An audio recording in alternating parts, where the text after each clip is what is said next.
सोनाली। तो फ्रेंड्स, जैसा कि आप लोगों को पता है कि हम लोग अभी अकाउंटिंग टर्म्स को डिस्कस कर रहे हैं, तो आज इस वीडियो में मैं बहुत छोटे छोटे टर्म्स को लेकर आई हूँ जो कि बड़ा ही इंटरेस्टिंग है और इंटरेस्टिंग के साथ इम्पॉर्टेंट तो है। लेट्स स्टार्ट इंटरेस्टिंग टर्म को समझते हैं। इंटरेस्टिंग इसलिए क्योंकि आपको नई नई चीज़ें ऐसे जानने को मिलेगी जो कि आपको लगा भाई ये चीज़ ऐसी होती है, मुझे तो पता नहीं था, या फिर आप लोगों को लगा ये चीज़ ऐसी होती है। हम तो दो चीज़ को सिमिलर समझते थे, तो सिमिलैरिटी में भी आपको डिफरेंसेस यहाँ पे देखने को मिल जाएंगे।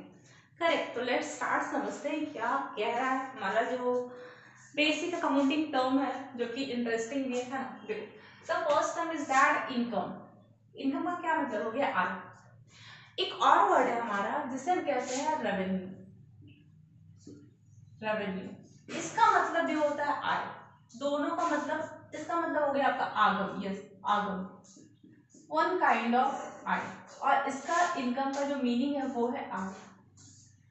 अब दोनों के प्रोनाउंसिएशन में आपको क्या ऐसा फील हो रहा है कि डेफिनेशन तो सेम होना चाहिए, आय और आगम में क्या डिफरेंस है, बट स्टिल इन दोनों में डिफरेंसेस है। रेवेन्यू अलग चीज है और इनकम अलग चीज है, बोथ आर डिफरेंट थिंग।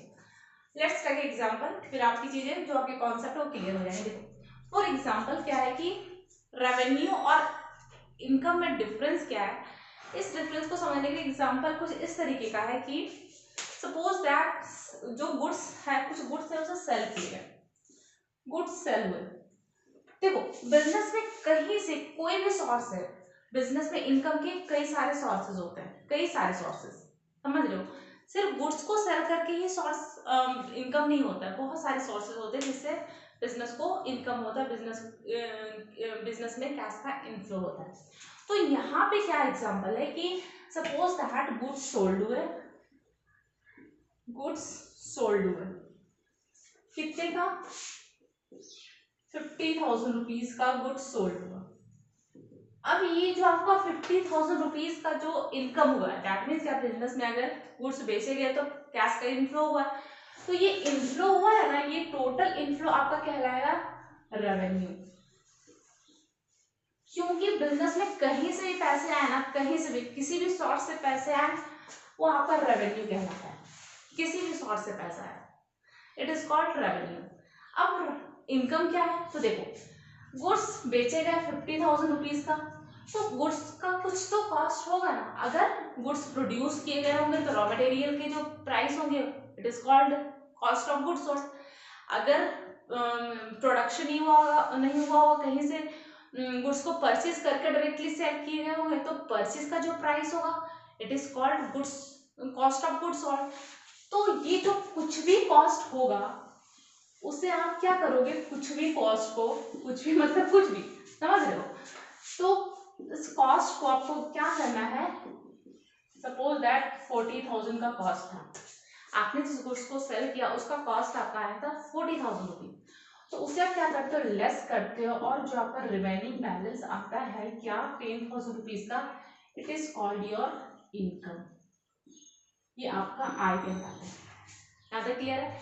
तो आपने क्या देखा, रेवेन्यू का मतलब हो गया कि कहीं से अगर पैसे आ रहे हैं, it is called revenue, it is called आगम। अब उस आगम में से हमें अपने कॉस्ट को रिड्यूस करना है, उस कॉस्ट को घटाना है, क्योंकि हमें कहीं से कोई लागत तो लगी होगी। इस कॉस्ट को आप कहते हो, इसे एक और नाम से जानते हैं, कॉस्ट ऑफ गुड्स सोल्ड। क्या कहते हैं? Cost of goods sold. तो कहीं से भी आगम हो, कहीं से भी पैसा रिसीव हुए हो, उसमें से आप अपने एक्सपेंस को, अपने कॉस्ट को लेस कर दो। लेस करने के बाद जो एक्चुअल जो अमाउंट आ रहा है, एक्चुअल जो वैल्यू आ रही है, ये आपकी एक्चुअल इनकम कहलाएगी। अब समझ में आई चीज है? अगर आपसे बोला जाए कि भाई उस बिजनेस का रेवेन्यू तो 1 करोड़ रुपए, तो बोलेगा अरे बाप, ये तो बहुत बड़ा प्रॉफिट है। अरे भाई, ये प्रॉफिट नहीं है, ये 1 करोड़ का रेवेन्यू है उसका। अब उसमें से उसका जो कॉस्ट आया, जितने उसने खर्ची की है, वो सारे खर्च को आप क्या करो? डिडक्ट करो, उसमें माइनस करो। तो 80 लाख रुपीज, 80 लाख रुपए का उसने खर्च किया है, तो 1 करोड़ में से 80 लाख रुपए अगर घटाया जाए तो टोटल जो आपका बैलेंसिंग फिगर आया ना 20,000 रुपए का, वो एक्चुअल प्रॉफिट है उसका, वो उसका एक्चुअल प्रॉफिट है। समझ में आ गई चीजें? तो ये क्लियर हो गया रेवेन्यू क्या होता है और इनकम क्या होता है। तो इसका जो फॉर्मूला होता है ना इनकम का, वो इस तरीके का है, income equal to revenue minus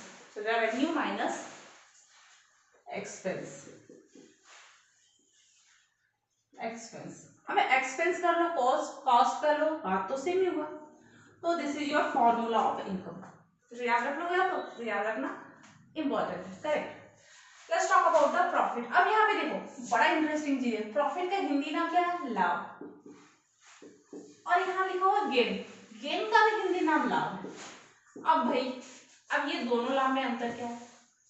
अब बोलोगे भाई आपने जितने भी स्टूडेंट होंगे ABCD जो भी नाम नहीं आते तो मैं ABCD काउंट करी, तो A भी स्टूडेंट है B भी स्टूडेंट है। अब दोनों में डिफरेंस क्या है ये बताओ, डिफरेंस समझना। तो मैं बताऊं, आप बताओगे भाई A की जो हाइट है वो 5 बहुत अधिक हो गया, बट यस 5.4 है। B की जो हाइट है वो 5.6 है ना। A का मैथ बहुत स्ट्रांग है, B की साइंस बहुत स्ट्रांग है, B का अकाउंट बहुत स्ट्रांग है, ए का बिजनेस स्टडी स्ट्रांग है तो बी का अकाउंट स्ट्रांग है। तो इस तरीके से आप डिफ्रेंशिएट कर सकते हो। तो यहाँ पे क्या है, प्रॉफिट का मतलब क्या हो गया, प्रॉफिट का, इसे मैं रिमूव कर देती हूँ, ठीक है। इसे आप एक बार स्क्रीनशॉट ले लो, देखो चूंकि हमारा बोर्ड छोटा है तो हमें रिमूव करनी होगी चीजें ना, but that's okay, will manage, correct. देखो यार प्रॉफिट का मतलब क्या हो गया, प्रॉफिट का जो मतलब हुआ ये होता है excess of income over expenditures, excess of total income. Yes देखो या अच्छे से मैं लिखती हूँ, देखो अच्छे से लिखती हूँ मैं, देखो एक्सेस ऑफ टोटल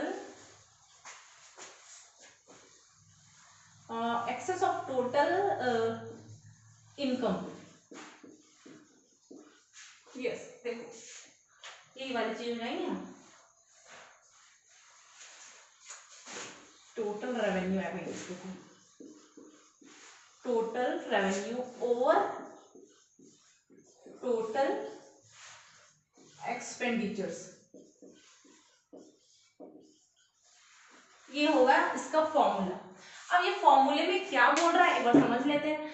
क्या है कि excess of total revenue over total expenditure, क्या मतलब हो गया कि जो एक्सपेंडिचर्स है उससे हमारा टोटल अधिक होना चाहिए। दैट मीन्स क्या, आपका जो रेवेन्यू है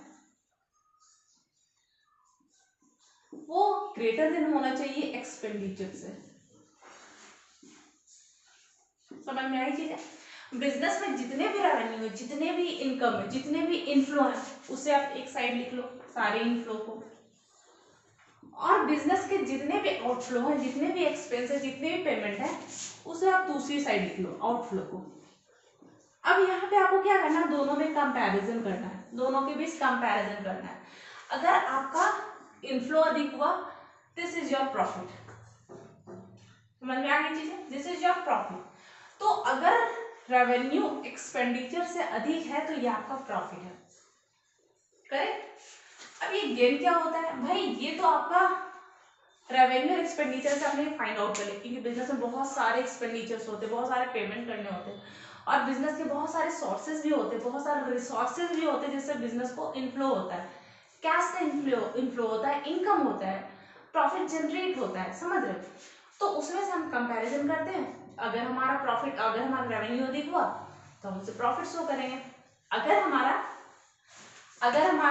ये वाला चीज अधिक हुआ तो क्या हो जाएगा, हमारा क्या होगा, लॉस होगा। बट अभी हम लॉस को नहीं समझेंगे, लॉस को बहुत अच्छे तरीके से समझेंगे। यहाँ पे भी कहानी, यहाँ पे भी एक स्टोरी है ना, यहाँ पे एक इंटरेस्टिंग चीज है, उसे भी समझेंगे। देखो अभी हम ये समझ रहे हैं, तो ये वाली चीज है। अब ये गेन का क्या मतलब हो गया, इस गेन का क्या मतलब हो गया, तो देखो गेन का मतलब हो गया कि बिजनेस में कोई ऐसी इंसिडेंट अकर हो जाती है, कोई ऐसी घटना घट जाती है जिससे बिजनेस को बेनिफिट हो, इट इज कॉल्ड गेन। अब ये बिजनेस में ऐसी घटनाएं रोज रोज तो नहीं घटने वाली है, क्या रोज रोज ऐसा होगा, बिजनेस में रोज रोज इनकम हो सकता है, रोज हर रोज एक्सपेंस हो सकता है, लेकिन रोज रोज कोई घटनाएं नहीं घट सकती, ये कभी कभी होने वाला है, किसी सिचुएशन के ऐसा कुछ सिचुएशन क्रिएट हो जाए, कोई ऐसी इंसिडेंट अकर हो जाए, तो वो वाला चीज हमें मिलता है, वो वाला बेनिफिट हमें मिलता है। फॉर एग्जाम्पल देखो इस तरीके से समझते हैं एग्जाम्पल के तौर पे।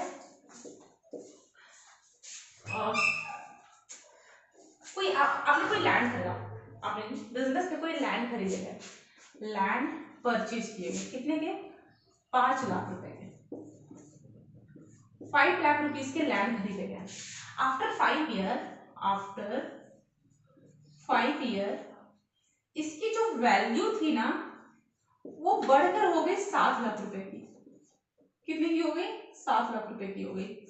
अब उस वक्त हमने 5 लाख रुपए में लैंड खरीदा, अगर अभी मैं बेचने जाऊं तो हमें 7 लाख रुपए मार्केट में तुरंत मिल जाएगा। तो ये जो 2 लाख रुपए का डिफरेंस है ना, इट इज कॉल्ड गेन। अब बात आ गई समझ में? सपोज दैट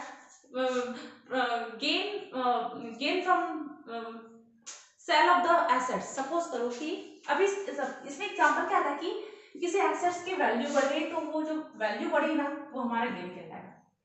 फॉर एग्जांपल दूसरा इस तरीके से लेते हैं कि आपके बिजनेस में कोई फर्नीचर है, जिसे परचेज किया गया था 1 लाख रुपए का। कितने का परचेज किया गया? 1 लाख रुपए का फर्नीचर परचेज किया गया। आफ्टर 3 ईयर इस फर्नीचर में आप लोगों को भी पता है कि हमारे जो एसेट्स होते हैं बिजनेस में, जितने भी तरीके के एसेट्स हैं सब में डेप्रिसिएशन लगाए जाते हैं, क्योंकि उसमें टूट फूट होती है, गिरावट होते हैं। तो जितने में हमने खरीदा और जब हम बेचने जाते हैं तो उसमें क्या होता है? रिडक्शन होता है, हम डेप्रिशिएट करके हमें उसकी वैल्यू मिलती है, घटा कर वैल्यू मिलती है, वो सेकंड हैंड कहलाता है कहीं ना कहीं। तो आफ्टर 3 ईयर इसमें डेप्रिशिएशन लगाए गए, कितने का? सपोज दैट 20,000 रुपए का डेप्रिशिएशन लगाएंगे। तो उस डेप्रिशिएशन को घटा कर इसकी जो वैल्यू बचती है वो 80,000 रुपीज की बचती है। क्लियर? पर बिजनेस को लगा भाई इसे बेच कर हम दूसरा खरीद लेते, चलो 80,000 रुपए तो मिल ही जाएंगे आसानी से। बट बिजनेस के थ्रू जब उसे बेचा जाता है तो मार्केट से उसे पता चला इसकी वैल्यू जो है ना हमें 90,000 रुपए की मिल रही। कितने की? 90,000 रुपीज की। दैट मीन्स ये जो आपका 10,000 रुपए का जो बेनिफिट था, 10,000 रुपए का जो बेनिफिट था, it is called your gain. तो यहाँ पे और यहाँ पे आपने क्या देखा? कोई इंसिडेंट अकर हुआ, ये रोज रोज नहीं होने वाला है। हमने सोचा नहीं था कि ये हमारा जो फर्नीचर है ये 90,000 में बिकेगा। हम सोचते भाई 1 लाख रुपए में हमने खरीदा, 20,000 का डेप्रिसिएशन लगा, 80,000 रुपए में तो बिक ही जाएगा। बट लकली कोइंसिडेंटली हमें 90,000 रुपए मिल गया। It is our luck. दूसरा क्या था कि वैल्यू बढ़ गई। भाई लैंड हमने 5 लाख रुपए के लिए थे, 5 साल के बाद हमें पता चला भाई उसकी वैल्यू तो 7 लाख रुपए हो गए। It is our gain. Example को इस तरीके का है कि बिजनेस और किसी दूसरे इंस्टीट्यूट या फिर बिजनेस में केस चल रहा था कोर्ट में, पता चला कि भाई इस बार इस टाइम क्या हुआ, पता चला कि बिजनेस के फेवर में कोर्ट का फैसला आ गया। अब भाई जिसके फेवर में फैसले आते हैं ना उसे बेनिफिट मिलता ही मिलता है, तो इट इज बिजनेस का गेन कहलाएगा ये। करेक्ट? आपको प्रॉफिट और गेन के बीच का डिफरेंस समझ में आ गया? ठीक है, स्क्रीनशॉट ले लो आप लोग। देखो अब हम बात करते हैं the last one is the loss. अब यहाँ पे देखो लॉस भी 2 तरीके के होते हैं। लॉस भी 2 तरीके के होते हैं। जिस तरीके से लाभ 2 तरीके के थे ना, उसी तरह लॉस भी 2 तरीके के होते हैं। पहली चीज, पहला क्या हमारा? when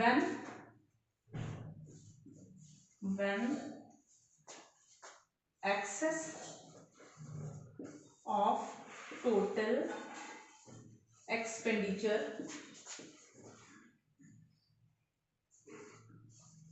expense over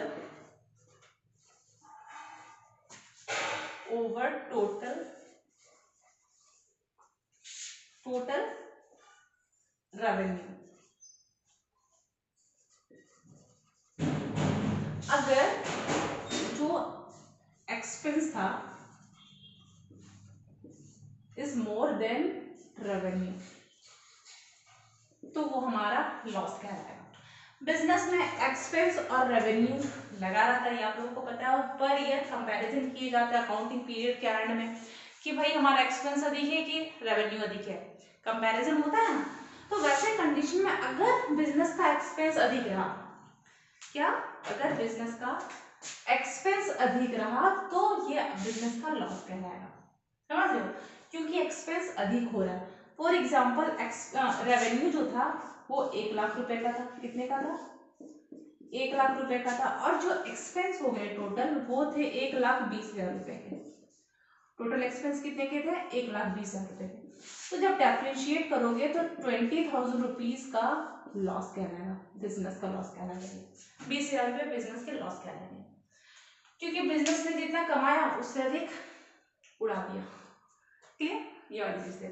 और लॉस वही वाले लॉस है कि कोई ऐसा हानि, कोई ऐसी घटना घट जाती है जिससे बिजनेस को लॉस हो, तो वो एक दूसरे तरीके का लॉस हो। ये नंबर 1 वाला लॉस था। देखो ये नंबर 1 वाला था। और दूसरा क्या है कि कोई इंसिडेंट अकर हो रही, loss by fire, loss by accident, loss by trip, ये वाली चीज। तो देखो अगर आग लग गई तो बिजनेस को लॉस होती है भाई। कभी कभी ऐसी घटनाएं हो जाती है जिससे ऐसे अनफॉर्चुनेट वाली चीजें घट जाती है। कोई एक्सीडेंट हो गया उससे भी लॉस होता है, कोई चोरी हो गई उससे भी लॉस होता है। तो ये दूसरे टाइप का लॉस था। तो 2 तरह के लॉसेस होते हैं बिजनेस में। एक होते हैं क्या, जिससे हमारा एक्सपेंस अधिक है बट रेवेन्यू कम है। दूसरा क्या है, कोई ऐसी घटनाएं हो गई, कोई ऐसा इंसिडेंट अकर हो गया, कोई ऐसी सिचुएशन क्रिएट हो गई जिससे बिजनेस को लॉस हो रहा है। चोरी हो गई, एक्सीडेंट हो गए, माल जल गए, तो ये बिजनेस का लॉस है। यस, वन मोर थिंग, इसलिए आप लोगों को समझना इंपॉर्टेंट है कि ये जो एक्सपेंस होते हैं और आपका लॉस होता है, दो अलग अलग चीजें, both are different. What is that? Loss and expense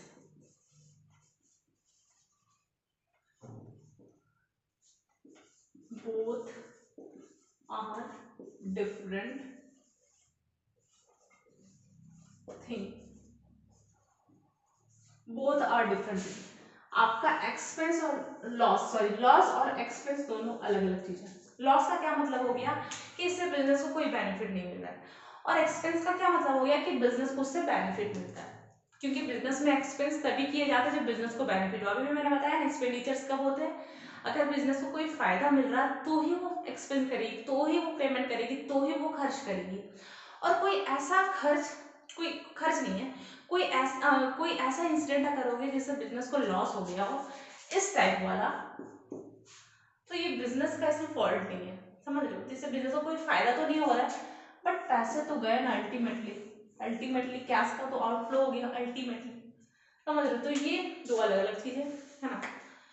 for example, सिर्फ एग्जाम्पल के थ्रू सेट कर देती हूँ कि depreciation of assets equal to क्या आपका एक्सपेंस। First example. दूसरा क्या है आपका लॉस बाय थेफ्ट। अगर चोरी हो गई, एसेट्स की अगर चोरी हो गई तो दिस इज कॉल्ड लॉस। बात आ गई समझ में क्या होता है, कैसे हम डिफरेंशिएट करते हैं, अंतर कैसे करते हैं। तो आई होप फ्रेंड आप लोगों को वीडियो अच्छी लगी हो। ये सारे टर्म छोटे छोटे थे, ये आपको समझ में आया हो। प्रॉफिट और गेन का डिफरेंस समझ में आया हो, लॉस का दो पार्ट क्या वो समझ में आया हो, रेवेन्यू एंड इनकम के बीच क्या डिफरेंस ये समझ में आया हो। तो सिमिलर वर्ड के बीच हमने डिफरेंशिएट किया, ये बड़ा इंटरेस्टिंग था, राइट। तो आई होप चीज़ें अच्छी लग रही हो तो प्लीज़ लाइक करो, शेयर करो, सब्सक्राइब करो, प्लीज़ वीडियो को कंटिन्यू करो। मिलते हैं अपने अगली वीडियो में, तब तक के लिए take care and thank you so much.